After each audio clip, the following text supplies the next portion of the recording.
शीर्षक है मुट्ठी भर राख। और पंक्तियाँ कुछ इस प्रकार हैं कि मरने के बाद घर में सिसकियाँ कुछ दिन रहती हैं, दीवारों पर ठहरी आवाज़ें धीरे धीरे चुप हो जाती हैं। फिर एक दिन चुपचाप अलमारियाँ खुलती हैं, हाथ कांपते हैं हल्के हल्के और यादें भीतर से झरती हैं। वहीं कहीं तहों में अब भी उसकी खुशबू सांस लेती है, जैसे वक्त के सीने में उसकी धड़कन अब भी रहती है। कोई उसके कपड़े उठाता है और धीमे से कह देता है, ये सब निकाल दो अब, इनका यहाँ अब क्या काम रह गया है। और उसी पल एक पूरी ज़िंदगी सिर्फ सामान बन जाती है। कल तक जो धड़कती थी घर में आज खामोशी कहलाती है।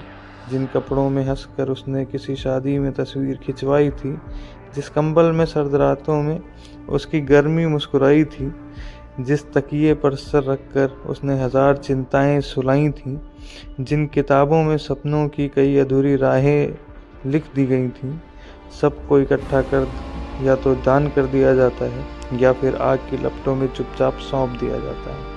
आग जलती है और उसके साथ धीरे धीरे जलती है उसकी हंसी, उसकी थकान, उसके अधूरे सपनों की कहानी। धुआं उठता है आसमान की ओर जैसे कोई आवाज़ बिखर रही हो, एक इंसान की पूरी मौजूदगी हवा में घुलकर ठहर रही हो। बिस्तर, किताबें, चप्पलें सब घर से विदा हो जाते हैं, जैसे घर भी धीमे से कहता हो जिसका था वो साथ ले जाते।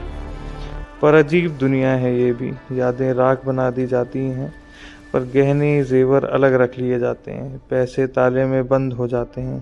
शायद यहाँ कीमत खुशबुओं और आवाज़ों की नहीं, सोने की चमक और सिक्कों की खनक की होती है यही।